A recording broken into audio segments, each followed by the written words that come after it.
Bonsoir à tous, très heureuse de vous retrouver pour une nouvelle édition du 19h dont voici les principaux titres. Le sport monégasque à la une. Après un week-end épique, c'est une délégation de 123 athlètes qui est arrivée hier en Andorre où vont se disputer tout au long de la semaine les 20e Jeux des petits États d'Europe. Nous serons dans ce journal en duplex avec le secrétaire général du comité olympique Yvette Lambin-Berty pour évoquer les ambitions monégasques. Hier soir, ce sont les basketteurs de la Roca Team qui nous ont fait vibrer pour leur première participation à une finale de l'Euroleague. Ils se sont inclinés 80-70 face au Fenerbahçe, mais l'aventure européenne restera dans les annales, une aventure suivie à Abu Dhabi par nos envoyés spéciaux que nous retrouverons dans cette édition.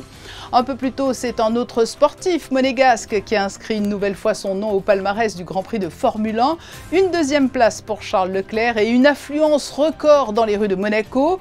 Quel bilan pour le commerce monégasque? La réponse dans quelques instants. Une femme à la tête du centre scientifique de Monaco, Sylvie Tambuté, a succédé à Denis Allemand au CSM. Elle sera notre deuxième invitée. Et puis la chronique Ceux qui font Monaco nous emmènera chez Graphic Service, une imprimerie éco-responsable. Et pour débuter ce journal, nous nous rendons en Andorre où se déroule la 20e édition des Jeux des petits États d'Europe. La délégation monégasque la plus importante pour le pays depuis la création des Jeux en 1985 ne manque pas d'ambition. Nous sommes avec la secrétaire générale du comité olympique monégasque, Yvette Lambin-Berty. Bonsoir. Bonsoir. Les Jeux des petits États d'Europe débutent demain en Andorre avec le prince Albert II. Vous venez de rencontrer les athlètes monégasques avant le début des compétitions à leur hôtel. Quel est l'état d'esprit de la délégation à la veille du début de ces Jeux? Oui, eh bien écoutez, l'état d'esprit de la délégation est bon. Hein, je crois que vous pouvez vous en rendre compte dans l'ambiance actuelle. C'était un moment particulier, c'est toujours très heureux de les rencontrer tous. Maintenant ils sont arrivés, ils sont à pied d'œuvre. Et ils espèrent bien performer, je crois. Ça, c'est sûr.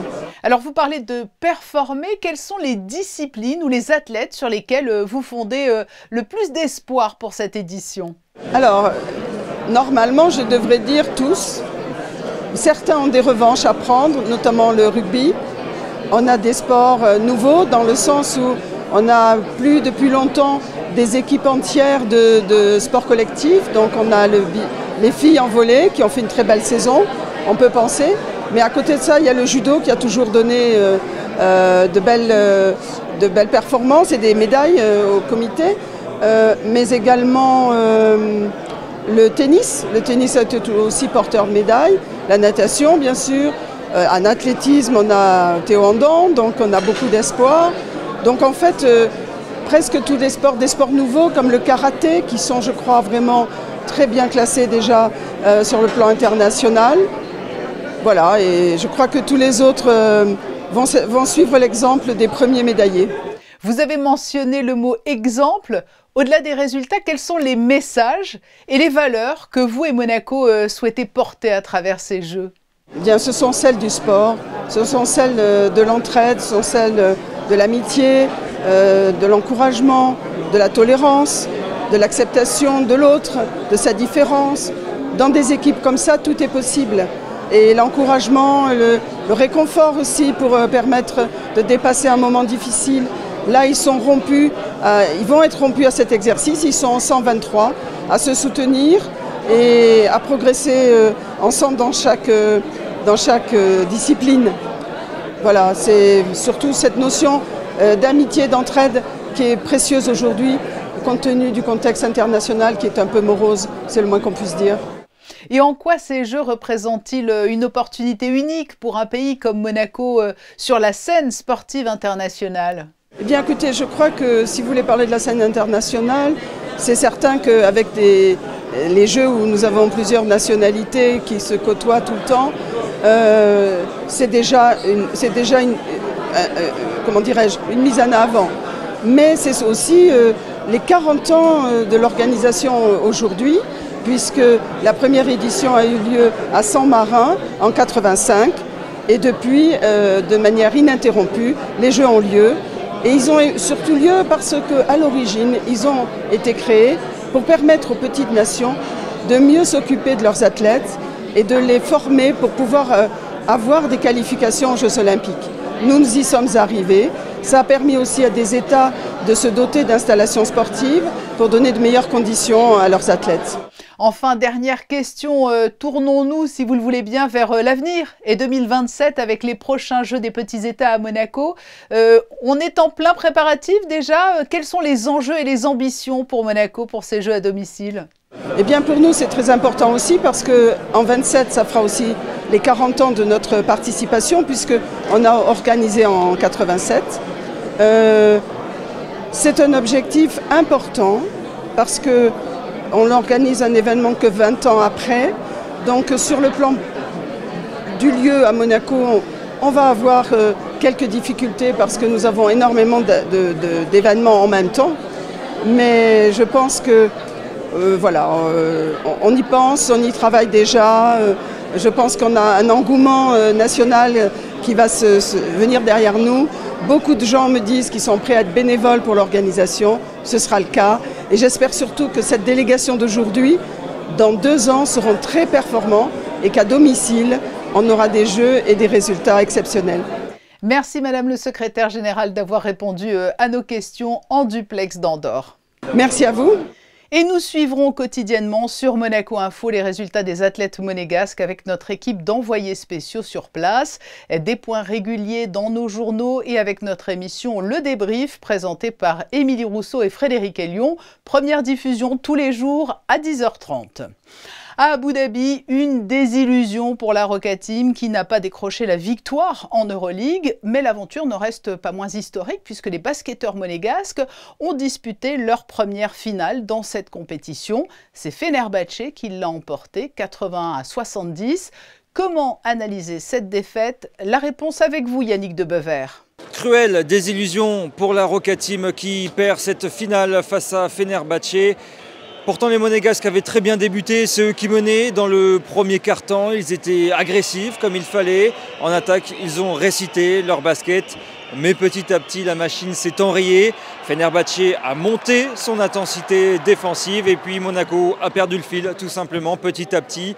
Le collectif éblouissant qu'on avait pu voir en demi-finale a été inexistant ici en finale. Il a fallu des gros shoots du côté de Fenerbahçe, forcément. On pense à Marko Guduric, à Nigel H. Davis, élu MVP du Final Four.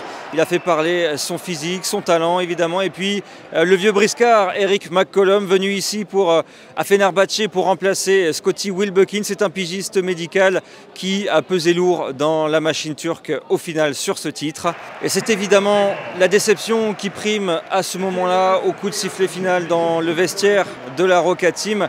Un symbole, évidemment, aucun joueur de Monaco n'est passé pour saluer la presse, si ce n'est Mam Jaité, juste avant de prendre le bus pour retourner à leur hôtel. C'est une finale, hein, je pense qu'à ce stade-là, l'envie est à son maximum. La détermination est là aussi. Il y a eu quelques gros tirs qu'ils ont mis, quelques rebonds qui penchent de leur côté. Je pense que c'est le final, ça aurait pu pencher de notre côté. Des fois tu gagnes, des fois tu perds et il faut savoir l'accepter et réussir à passer à autre chose. Tout de suite, il faut réussir à basculer sur le championnat de France et tout donner pour aller chercher ce titre. Pour pouvoir, je pense que cette saison, cette équipe de Monaco, aller jusqu'au Final Four, remporter la demi, aller jusqu'en finale et faire cette saison sans trophée, ça serait quand même pas mérité. Donc je pense qu'il faudrait qu'on puisse réussir à finir en beauté. Et pour ça, mentalement, il faut tout de suite retrouver les ressources. Mais il y avait aussi cette fierté de la part du président, du manager général et puis des supporters. Ils étaient 400 à venir pousser la Roca Team ici. On les a entendus à l'Etihad Arena. Ils ont rivalisé par moments avec les milliers de fans turcs présents. Mais bon, ça n'a pas suffi. Ce sera pour une prochaine fois. Monaco est un club jeune. Monaco ne cesse de progresser et l'avenir s'annonce radieux. Et les basketteurs monégasques vont donc devoir très rapidement se remobiliser puisque les quarts de finale des playoffs de Betclic Elite arrivent très vite. Mercredi, la Roca Team accueillera Le Mans, une équipe qui l'a battue à 3 reprises cette saison sur 4 confrontations. Match aller à domicile mercredi donc à 21 h. Et hier, c'était aussi un week-end placé sous le signe de la Formule 1 à Monaco, avec la victoire de Lando Norris devant Charles Leclerc, l'un des plus gros, si ce n'est le plus gros week-end de l'année pour les commerçants qui ont dû faire face à une affluence impressionnante. À tête reposée, ce matin, c'était l'heure des bilans, bilan positif, comme vous allez pouvoir le découvrir dans ce reportage de Marie Bonnet-Blanc et Arnaud Humbert. Au petit matin, ça fourmille déjà dans les rues de la Principauté. Il faut ranger, démonter, se réapprovisionner après ce gros week-end. Dans ce glacier, on a écoulé presque 600 kg de glace par jour, contre 300 kg lors d'un week-end classique. Au niveau des clientèles, il y avait vraiment du monde. Et le rythme, ça change vraiment beaucoup. Nous, on est habitués dans l'été d'avoir un rythme très pressé, mais dans les Grands Prix, c'est vraiment fou. Mais c'est tout vraiment bien passé. Cette année, encore plus que les années avant. Et on a fait exprès un parfum pour les Grands Prix qui s'appelle Grand Prix, donc ça a bien marché. Mais vraiment, hier soir, on a tout terminé, donc on est vraiment content de comment il s'est passé. Dans l'avenue Caroline, ce restaurant a fait le plein. Il a vu son nombre de couverts doubler. Il a fallu s'adapter. Normalement, la Bella Vita, l'été, on fait 400-500 couverts par jour. Vendredi, on a fait 950 couverts. Ça double la chiffre habituelle des clients. C'est pour ça qu'on fait une carte réduite pour chercher. On essaye de servir quand même au niveau des qualités pareil. On réduit un peu la carte et on cherche de garder la qualité qu'on a toujours. Situé dans un ancien virage du circuit, ce magasin de souvenirs est un incontournable et ce week-end, plusieurs objets ont fait fureur. C'est des casquettes de marque, de Verstappen, Norris et Piastri. C'est aussi bien sûr tous les magnettes relatifs au Grand Prix, tous les t-shirts, les porte-clés, les mugs, les tote bags, les sweats, les ballons Ferrari, les cartes postales anciennes. Tout a fonctionné. En tout, c'est environ 200 000 personnes qui étaient attendues sur ces 4 jours. Le Centre scientifique de Monaco a changé de directeur. Cette institution à la renommée internationale voit une femme arriver à sa tête. Une femme qui connaît bien les lieux puisqu'elle y officie depuis plus de 30 ans. Elle est experte en biologie marine de formation et elle est notre invitée ce soir. Bonsoir Sylvie Tambuté. Bonsoir Patricia. Vous prenez la tête d'une institution que vous connaissez bien. Quel a été votre parcours ? Alors mon parcours a débuté donc par une scolarité à Monaco et ensuite je suis partie sur Nice faire mes études à la faculté des sciences où j'ai acquis une expertise en physiologie animale qui est une des branches de la biologie qui étudie les grandes fonctions, les mécanismes biologiques à la base des fonctions telles que la respiration, telles que la calcification. Et ensuite je suis partie sur Marseille compléter ma formation par une approche des sciences de l'environnement marin. Ensuite, je suis revenue au centre scientifique, au centre scientifique pour réaliser des stages ainsi qu'une thèse que j'ai effectuée sur l'anémone de mer. Oui, vous êtes arrivé alors que les coraux commençaient à positionner le centre scientifique et leur ont permis par la suite une reconnaissance internationale. Oui, tout à fait. À travers mes premiers stages, justement, j'ai travaillé un petit peu sur le corail rouge tout au début, l'anémone de mer pendant ma thèse, en tant que modèle, justement, pour mieux comprendre la physiologie des coraux. Et donc, j'ai réalisé cette thèse avec comme directeur le professeur Denis Allemand et le professeur Jean Jaubert. Et donc, c'est là que j'ai commencé à me passionner pour le domaine du corail. Vous avez justement mentionné son nom. Denis Allemand a été en quelque sorte votre mentor. Et c'est votre prédécesseur à ce poste. Ça a été une transmission en douceur. Oui, alors la transmission, de toute façon, du savoir s'est déjà faite dès mon arrivée au centre, il y a donc plus de 30 ans, avec Denis Allemand, qui m'a tout appris de la calcification chez le corail et qui a vraiment suivi tout mon parcours et qui m'a aidé à grandir, qui m'a confié son équipe donc il y a quelques années de ça. Et donc j'ai grandi à ses côtés et aujourd'hui, il est toujours donc expert auprès du centre pour travailler avec nous sur un aspect de la biologie du corail rouge et bien sûr il est toujours disponible pour répondre à mes questions et m'accompagner. Quelles sont vos ambitions à ce poste, Sylvie Tambuté, ce poste de directeur du centre scientifique de Monaco ? Alors mes ambitions, c'est de bâtir déjà sur un historique qui est très fort et très dans l'excellence. Donc c'est de poursuivre sur toutes les forces du centre et de les amener encore plus haut. Donc ça passe par un travail très rapproché avec les chercheurs pour développer avec eux tous les sujets qui semblent les plus pertinents de nos jours par rapport à l'actualité. C'est de travailler donc avec des collaborateurs au niveau international puisque nous avons des expertises locales, mais nous avons aussi besoin d'expertise en travaillant très proche de grands instituts. C'est aussi de travailler de façon très rapprochée avec notre direction administrative et financière, puisqu'en fait tous les projets, tout ce que nous développons, nous avons besoin aussi de cet aspect-là. Il n'y a pas que l'aspect scientifique a besoin aussi de support par rapport à ça. Et puis c'est aussi de transmettre, d'être sûr que les jeunes qui arrivent donc sont bien formés et puissent aussi prendre un jour la relève. Ce qui est très important aussi dans un établissement, c'est d'être sûr qu'il y aura toujours des gens passionnés qui nous suivront. Cet entretien, c'est aussi l'occasion de rappeler les grandes missions du CSM. Vous avancez sur plusieurs grandes thématiques en parallèle, hein. Voilà, il y a les coraux, il y a les manchots en Antarctique, qui sont aussi des espèces donc sentinelles qui réagissent aux changements environnementaux et qui sont aussi étudiées parce que ce sont des espèces qui sont en danger et pour lesquelles donc les études qui sont menées permettent notamment d'étudier les comportements au fil du temps dans les observatoires du vivant en Antarctique et de proposer justement des modélisations par rapport aux trajectoires futures et également d'aider à l'établissement de zones marines protégées. Et puis il y a aussi tous les aspects de la biologie médicale avec des équipes qui sont aussi très performantes, qui sont dans des domaines aussi qui leur permettent de pouvoir développer des études sur les mécanismes à la base de certaines maladies comme les cancers pédiatriques et de proposer des traitements. Et en conclusion, vous en êtes la parfaite illustration. On a longtemps laissé penser que les carrières scientifiques étaient plutôt destinées aux hommes. Votre parcours le montre, c'est loin d'être le cas. Vous voulez envoyer un message fort aux jeunes filles? Ah oui, tout à fait. Et puis alors, je pense que le centre est un très bon exemple pour montrer que quand on veut, on peut arriver. Il y a ici une grande équité entre les hommes et les femmes. Il y a des femmes à des postes de direction autant que des hommes.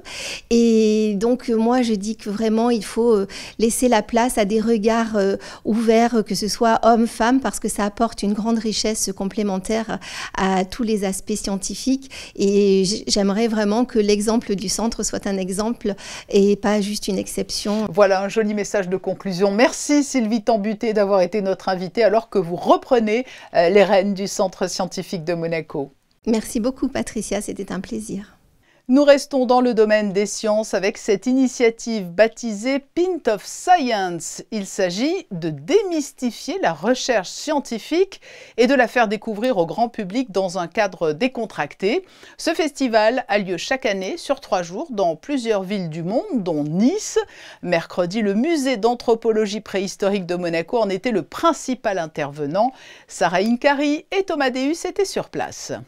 À la carte de ce bar niçois, ce soir, des cocktails, des burgers et de la science. L'établissement accueille le Pint of Science, un festival international lancé par 2 chercheurs londoniens qui, en ouvrant un jour les portes de leur laboratoire, ont découvert un public curieux et fasciné par le domaine scientifique. Le but, c'est de faire venir le grand public dans les bars locaux.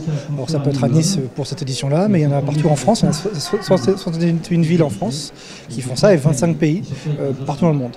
C'est 3 jours de festival où les chercheurs de la région, de la ville, viennent présenter leurs recherches scientifiques auprès d'un grand public qui n'est pas du tout formé à ça, qui n'a pas forcément de connaissances, mais qui vient voir, curieux, de découvrir un petit peu des recherches. Et pour la première fois, ce sont les recherches monégasques qui étaient mises à l'honneur avec la présence de plusieurs membres du musée d'anthropologie préhistorique de Monaco. C'est une occasion, une opportunité pour nous, pour amener Monaco, l'équipe du musée d'anthropologie, le musée d'anthropologie à Nice. Donc on explique les aventures du prince Albert Ier avec l'archéologie, avec donc les recherches qu'on fait au musée d'anthropologie, avec nos expositions et plein d'autres choses en lien avec les sciences préhistoriques. Je connaissais le musée océanographique, mais pas du tout le musée d'anthropologie. Donc ouais, je trouve ça c'est une opportunité de découvrir les personnes qui y travaillent, sont dynamiques et qui ont envie de faire connaître leur travail, justement. Est-ce que ça vous a donné aussi envie d'y aller puisque vous ne connaissiez pas? Absolument, oui. On a vu comment les musées s'étaient formés et tout, donc comment on peut travailler dans les musées, le type d'études qu'il faut faire, tout ça, ce qui m'intéresse. Le but pour l'institution est d'attirer les visiteurs à Monaco. Et après un petit tour de table, on peut dire que le pari est gagné. Franchement, j'irai sûrement pendant l'été, parce que c'est super beau, en plus c'est plein d'histoires et tout, donc ouais, sûrement. Eh bien, il n'y a plus qu'à se donner rendez-vous en principauté. Et les événements organisés par le musée d'anthropologie préhistorique de Monaco ne manquent pas effectivement. Le dimanche 15 juin, par exemple, auront lieu les Journées européennes de l'archéologie. Démonstrations, activités ludiques, rencontres avec des chercheurs passionnés et visites guidées sont au programme.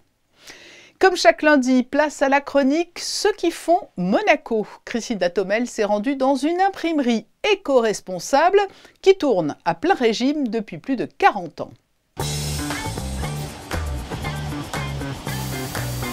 Fondée en 1980 par Alain H à Monaco, Graphic Service est une référence en principauté. Vous allez voir pourquoi.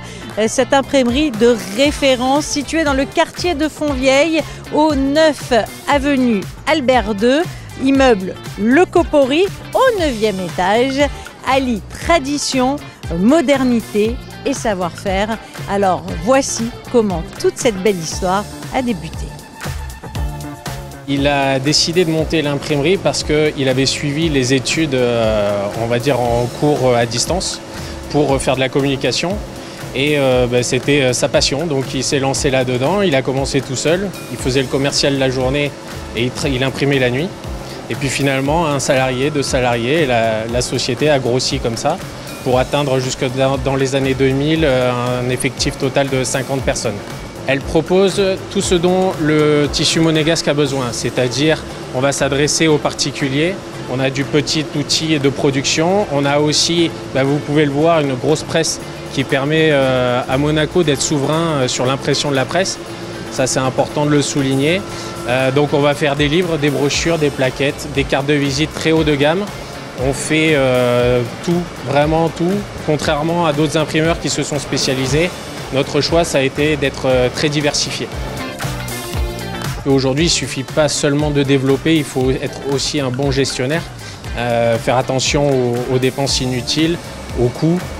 Voilà, aujourd'hui, c'est un challenge de chaque jour d'être performant entre le chiffre d'affaires et aussi les charges qui sont assez lourdes. Donc c'est une grande fierté. Majoritairement avec Monaco, on fait plus de 75% de notre chiffre d'affaires ici. Les sociétés françaises qui font appel à nous, on va dire, valorisent notre sérieux, la réactivité, le respect des délais, la qualité.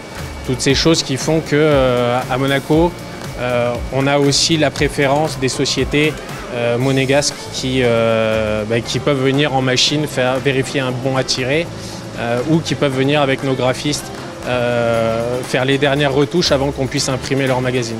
En 2007, on a été les premiers imprimeurs labellisés Imprime Vert, effectivement. Après, chaque année, on fait des investissements qui nous permettent d'être plus performants de ce côté-là, de consommer moins d'énergie, moins de papier. C'est très important pour nous aussi de montrer qu'on va dans le sens du souverain, parce que c'est aussi notre volonté. Vous l'aurez donc compris, Graphic Service Monaco propose une large gamme de services d'impression et offre des finitions haut de gamme. L'entreprise vise toujours l'excellence et a d'ailleurs reçu plusieurs labels et certifications pour sa qualité, dont le label Imprime Vert. Et avant de refermer ce journal, cette information pratique, depuis aujourd'hui et jusqu'au 9 juin, des travaux de modernisation ont débuté dans le parking du casino. Notez-le, les accès côté Café de Paris sont fermés. Il faudra donc vous reporter aux accès côté Boulingrin. C'est la fin de ce journal. Et pour conclure cette édition, la série de photos du jour est signée Manuel Vitali. Il a assisté au moment d'échange en Andorre entre le prince Albert II et la délégation monégasque engagée dans les 20e Jeux des petits États d'Europe. Et je vous le rappelle, demain à partir de 10h30 et chaque jour jusqu'au 1er juin, retrouvez le débrief de nos équipes sur place, emmenées par Émilie Rousseau et Frédéric Elion. Dans un instant, la météo du jour, présentée par Marie Bonnet-Blanc. Je vous souhaite une très belle soirée.